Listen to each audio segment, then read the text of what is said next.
नमस्कार, मी कविता नेहरे। आज आपण बनवणार आहोत आळू वडी। माझ्या चॅनलला सबस्क्राइब केलं नसेल तर प्लीज सबस्क्राइब, लाईक, शेअर नक्की करा।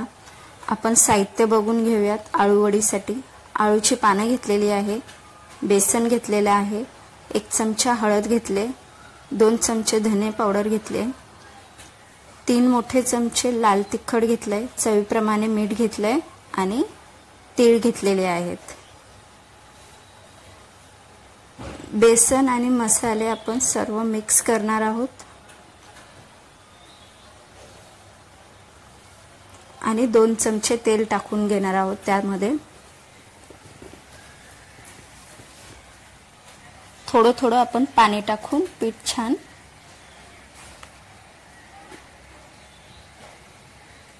या पद्धतीने पीठ करून घ्यायचं आहे।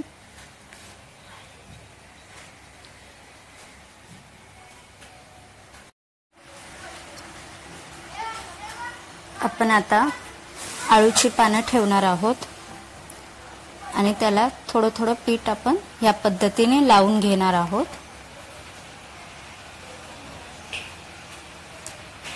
सर्व साइडने थोडं थोडं पीठ आपण लावून घ्यायचं आहे।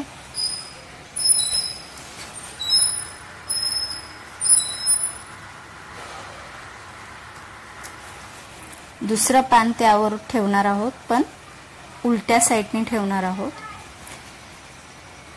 त्या पानाला पण आपण थोडं थोडं पीठ लावून घेणार आहोत।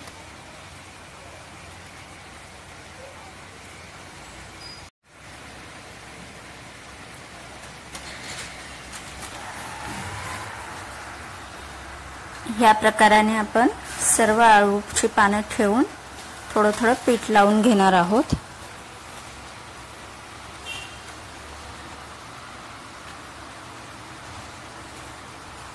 आपल्याला जेवढी मोठी आळूची वडी पाहिजे त्याप्रमाणे आपण पाने ठेवू शकतो। दोन्ही साइडनी ही पाने फोल्ड करून घेणार आहोत। छान दाबून घ्यायचे।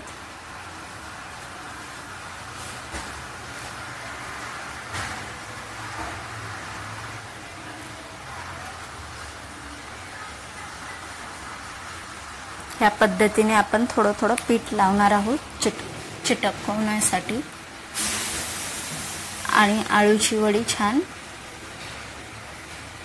या पद्धतीने रोल करून घेणार आहोत।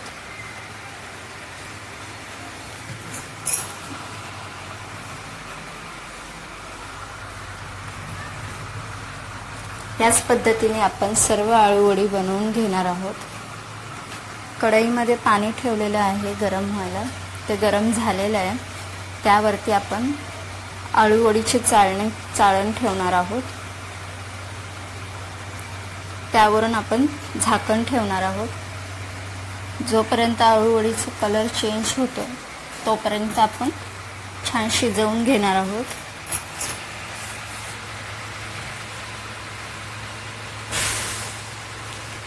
आपली आळू वडी शिजलेली आहे, थंडही झालेली आहे। त्याचे छोटे छोटे आपण कापून घेणार आहोत।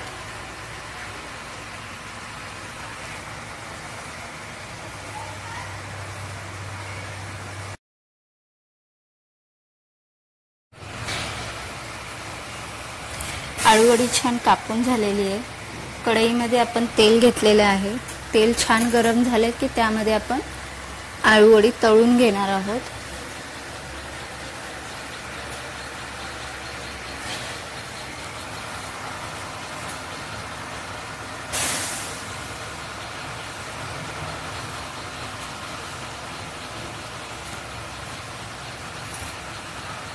दोन्ही साइडने छान आळू वडी तळून घ्यायची आहे। तुम्हाला ज्या पद्धतीने शॅलो फ्राय, डीप फ्राय कुठल्याही साइडने करून घ्यायचे असेल तर तुम्ही करू शकता।